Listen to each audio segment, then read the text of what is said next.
Hey everybody, good morning. Whatever time of day it is, make it great. I hope you guys are having a wonderful time of day, wherever you're at.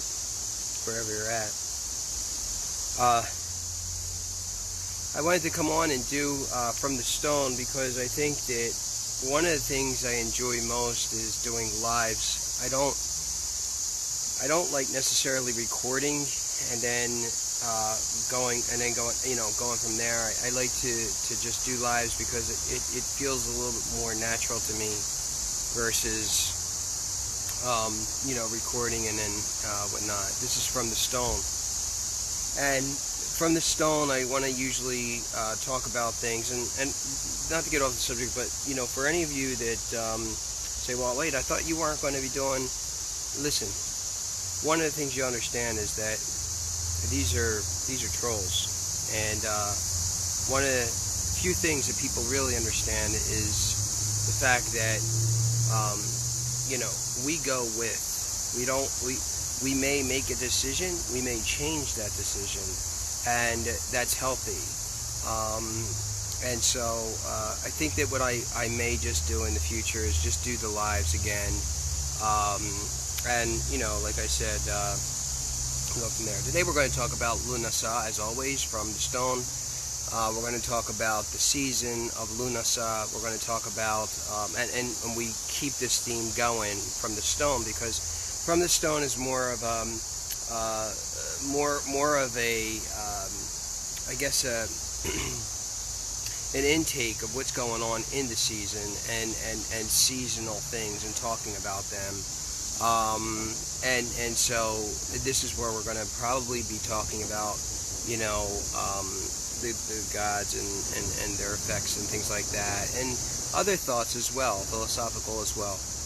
But this is again for anybody. You don't have to be any religion or any creed to watch this stuff.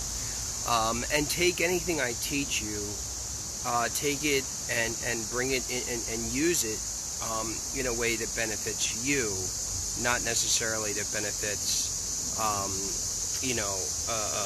purpose of, well, wait, I need to convert, or I need to, no, that's not what Druidism is about. I want to first say that introduce myself again. My name is Druid Lughnasadh, founder of Druid Circle, Druid Order of Blessed Stone and Wood, and Druid University. I guess I want to begin by talking a little bit about, this season, which is all about the harvest, right? And when you hear harvest, the first thing that comes to mind is Halloween, right? The corn, the big dinners. Some of you might have Thanksgiving dinners and things like that. It celebrates the harvest, right? Things to be grateful for. But the first harvest versus the third harvest or the last harvest. The first harvest is now, all right? This is where we collect grains, where we collect wheat and germ and things of that nature, right? So when I start talking about things like this, that's exactly what I'm going to be doing. So let's begin. So I want to talk about some things that I read that I think you might find incredibly interesting. According to Daddy O'Holgane, Lord Lugh possesses three things. Okay. And so David goes and uses these three things. He says, an unstoppable spear of fire. An unstoppable spear of fire. That's number one. Now, I don't know about you guys, but when, using a bow and arrow or any of that sort of, thing, or archery, I mean, imagine using one on fire. The reason why he says unstoppable is because there were a lot of things that went into understanding these spears of fire, and it took a really long time before they actually got the art down.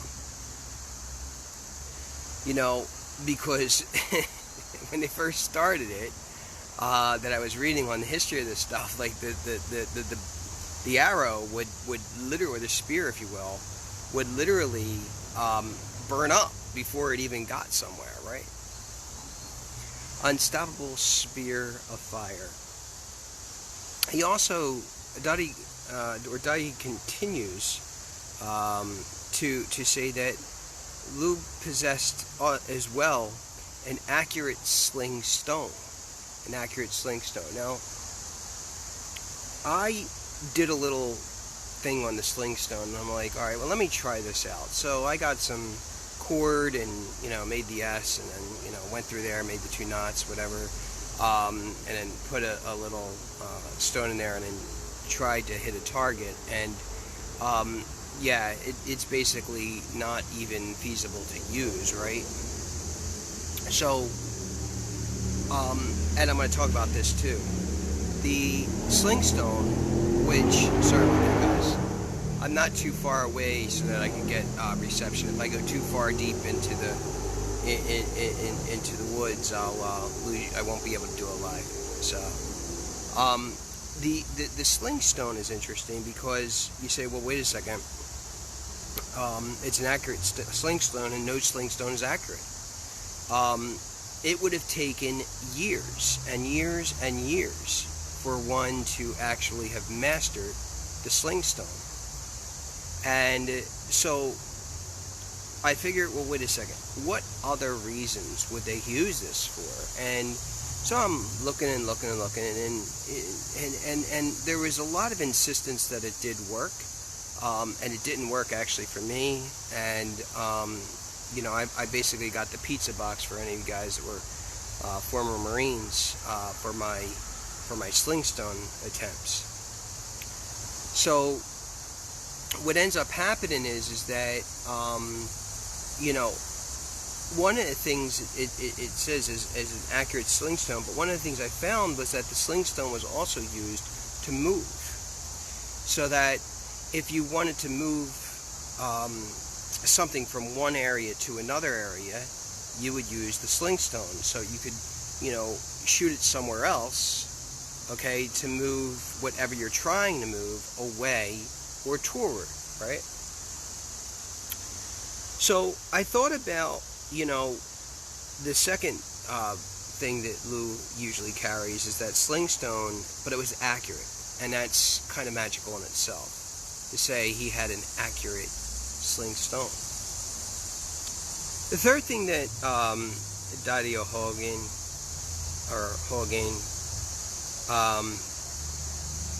talks about is that the third thing that Lugh had was a hound. Okay, he had a hound, and the hound was fawnish, and fawnish was a hound that had some unusual ability, right? And so I'm going to talk about that in just a second, because that actually is going to go into why I believe that this is a really important talk as far as Lugh's concerned. Lord Lugh, or the god Lugh, is one that made an incredible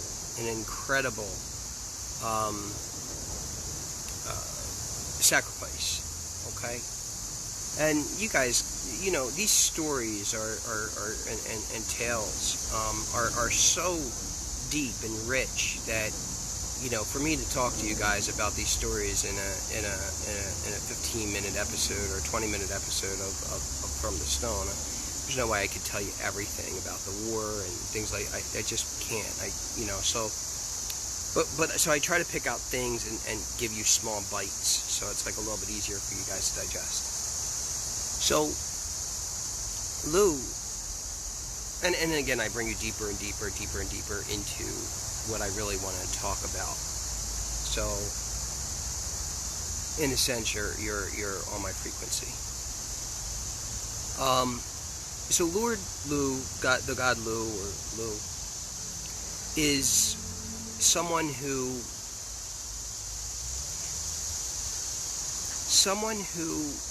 was able to give the ultimate sacrifice at death. And that sacrifice was to save his people, to be a savior. And what he did was he decided that he would pour all of himself into the grains. And it's an incredible story, because this way they would take the grains, and they always said that they would save a grain from the first harvest and bless all the future grains with that harvest. You see what I'm saying? Sort of like a relic, if you will, right? You know, our reliquary. And so that's why our bread is blessed, right? That's why we go to church, some of us, and bring bread to church for the priest or reverend to bless it. And it's also, you know, in a lot of other rituals as well, especially, you know, Jewish ritual, or, you know, when you go to synagogue, or, you know, Catholic Mass, you know, etc. So he takes himself and he pours himself into these grains, into bread. Now, in all of the stories of bread, and in all the stories of this, we also come to Fallenish, his hound. And his hound was said, apparently, and according to Peter Beresford Ellis,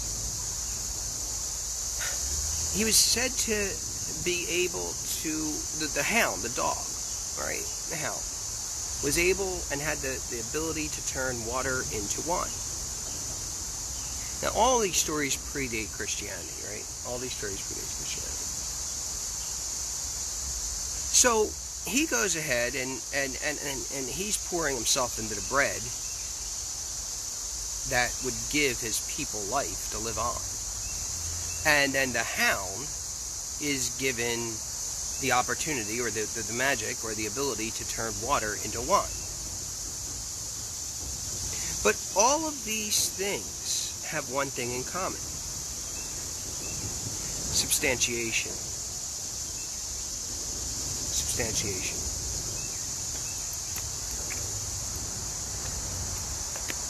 Lughnasadh. So, one of the things you learn in seminary, especially in Catholic seminary, as many years as I was in, is that when you look at the history of church, if you will, right, of Christianity, and you look at the break-offs, and you look at the splinters, and you look at all these things, right, you see that we talk about this separation, okay, in 1060, where you have this iconoclast theory, but that's not important. What is important is that there was another dispute, that some believe that Jesus, if you will, Yeshua,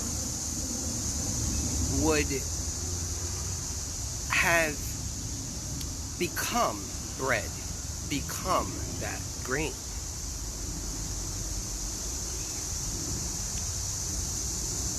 Some believe that that Yeshua is just that he is inside it, okay, but he's not it, but he is inside it, right? And some believe that it's just a symbol, right? It depends on what religion you are with. I mean, a lot of people say I'm Christian, but there's a lot of types of different Christianities. And with Lugh, there's also a lot of types of Druidism, see, or Druidries. And so what ends up happening is that as we learn more about this, we see an incredible, beautiful blend of miracle, if you will. And the miracle is Lugh pouring himself into food, and the hound being able to transform water into wine.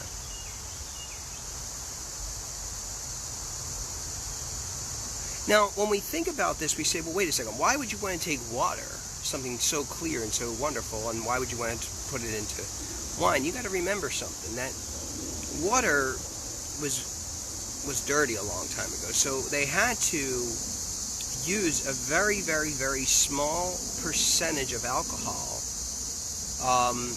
to ensure that people weren't just getting drunk all the time, but that if you drank alcohol of some sort, it was your refreshment.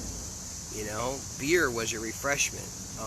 Wine was your refreshment, because the water just wasn't safe. And we know this by the most recent discovery of the Celtic people, having large worms inside of them, right? Mile-long worms, apparently, inside of them, because they drank the water. So you would want to make water into wine because it was something that was drinkable. Do you see what I'm saying? Lughnasadh.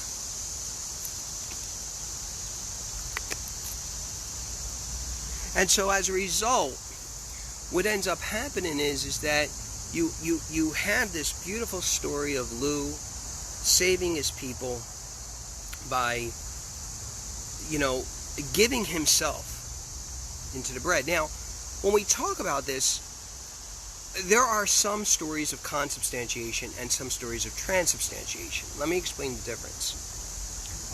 So, transubstantiation, and to understand this, let me just give you a little bit of background on that. So, you have substance and you have accidents, right? Accidents would be, let me just pull something up there. Okay, so you had this leaf here, okay? I don't like to take leaves off of things. I just really, unless I really have to. You have this leaf, right? And so you see the leaf and you see the colors of it, you feel it, the texture, right? You see the stem, right? You see the veins, whatnot. You also know that, the rough feeling of it, right? Obviously, it's been gone from the tree for a while. These are called accidents, right? But the substance itself you do not see. The substance itself of this leaf you do not see. And so some people would say that some philosophers would say, especially from form, that this leaf, okay, has a leafness, if you will. And that's in the realm of more, the really real world. Heaven, if you will. Tirnanog. And so that world has every single thing in it that's original, that is itself. It's the substance. So you have substance and you have accidents. Accidents, think of imagery. Substance, think of likeness. Okay? And so what ends up happening is that when we take these things, the leaf, for example, that I just showed you, we're saying that Lugh, some people would say that, well, let's say this was grain, okay, say this was grain, that the god Lugh would literally have left the accidents of this to look like it is, but then it's no longer this leaf anymore. It is in itself Lugh.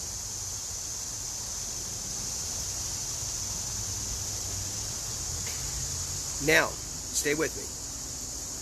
That's called transubstantiation, where we've taken the substance from this leaf, we moved it, and we replaced it with what? We replaced it with the substance of Lugh, God Lugh, the Lord Lugh. And in some cases, depending on what you believe and where you're at in your Christian faith, then some would say, well, then Jesus is transubstantiated into the bread. Okay, that's transubstantiation. That's transubstantiation. Now, consubstantiation. Consubstantiation would say that he is in the bread, okay? That the accidents of this leaf don't change. The feel, the color, the look, the texture, right? Even the taste. And so that doesn't change. That has never changed. But that the substance itself becomes a duality, mingling between the substance of the leaf itself and the substance of the God, Lugh. Alright, that's consubstantiation. And what ends up happening is that we cannot know for sure, but the stories would pretty much translate into what I would say, and I believe is a transubstantiation. That's just me, because I read enough to believe that it is transubstantiation by Lugh moving into the grains, removing the substance from the grains and replacing that substance with himself to save the people to eat forever. What do you need for transubstantiation? You need two things: an unstoppable spear of fire and an accurate sling stick. Exactly, which leads us to the point that we were talking about earlier when I first got on. And that is the essence. That's the essence of this talk, that you need to move the substance out of the way so that it can be empty, only to have yourself and your substance placed into it. Similar to what a lot of people are doing with trees. When they die, they'll say, well, I want to be burned, and I want to be into this tree, and a lot of companies are doing this now. They're making they're putting the remains of dead people into the ground, and then you can become a tree and go to that tree and say, hey, look, that's the person that I know, that's Joe Schmo who whatever. And it's sort of similar, but I think it's more of a consubstantiation than it would be a transubstantiation, but it is the point. And the second thing you need is to make transubstantiation happen is an unstoppable spear of fire. You need fire, and it has to be unstoppable, because it is the fire that we carry with us. So many people say, do you carry the fire with you? And I even talked about this in my last letter when I was on Parler, and I wrote a letter because I love Parler. Parler's awesome, and finally it's a place where I can say whatever the hell I want to say without actually Facebook or something like that telling me I'm offending somebody, take it down. A bunch of pansies today in the world. Instead of growing up and I got pain. Well, get over it. Druids don't,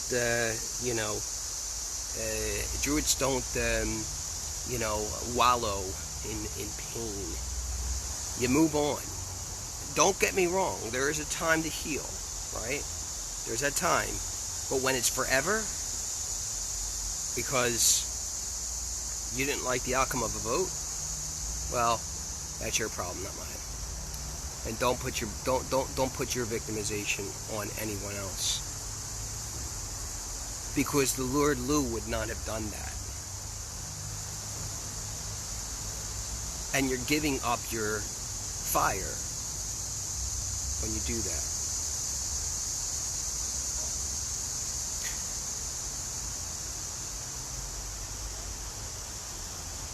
And so when we talk about the first harvest from the stone, and I always say it from the stone because I speak from a stone. This is a real stone. I could show you the stone if you want. Hold on a second. This is the stone I'm on. So there you go. That's the stone I'm on. So, you know, that's sort of, you know, and it's funny, I didn't even know that I didn't even know, I just knew to come to a stone and speak, and I didn't know that the Druids would speak from stones when they were, like, you know, talking ex cathedra.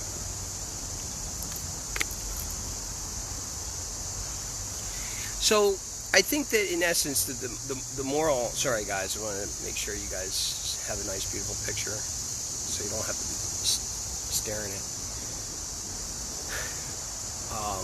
my grape. But you know, that's the thing that we really need to realize, that is this idea of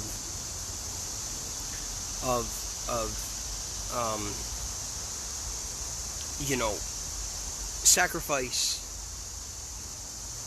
and when you sacrifice, you reap.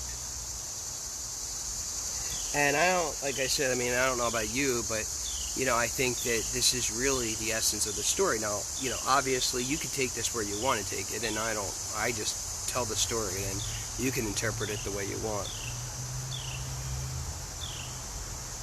But understanding the effects of Lugh, the things that he had, the accurate sling stone, and the unstoppable spear of fire, and the hound, you know, Finish. I think that we begin to really think about the things we do in our lives in this season and how we move with the seasons. Because we move with the seasons in such a way that is almost natural. We don't mess with the gods of your understanding or the God of your understanding. We allow for nature to take its course.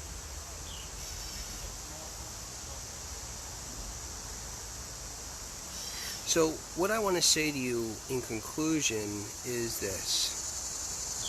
I want to say to you that it's very, very, very important to understand the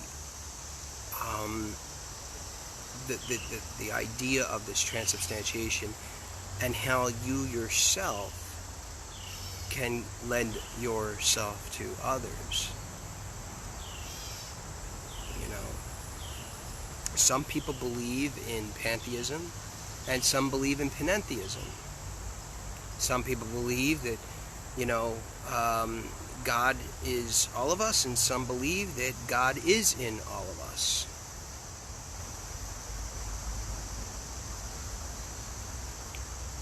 Or in each of us. So remember that when you go ahead and you gather your you know, your things of the first harvest, it's important to eat porridge. It's important to have a good breakfast of, say, you know, wheat or rice, cream of rice, cream of wheat, all these soups, these porridges, hot porridges, and add your butter and add your sweetener.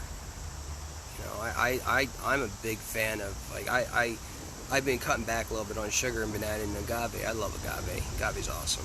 Tequila plant, wonderful, wonderful sugar. But I think that's it. I think that in knowing all this, I think that you guys learned today a little bit about how you can lend yourself to nature, how you can lend yourself to others, how you can lend yourself and become one with chaos and cosmos in this season of Lughnasadh.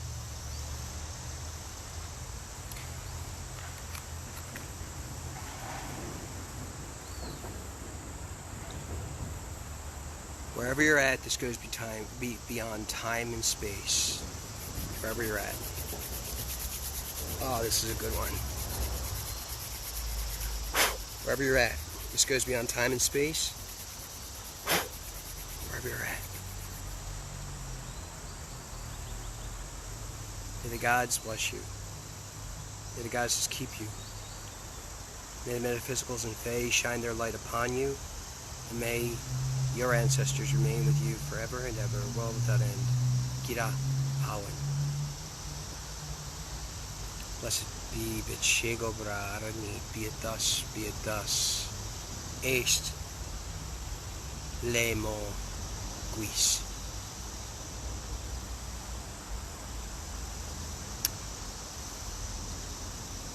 If you want, drop your comments in the live, either on Facebook or the comments on YouTube. You could also drop your comments on Parler when I upload it to Parler, or share it to Parler. And know that regardless of my own personal opinions, they should not affect you. But I do hope that you learned something today and understand a little bit more about this wonderful season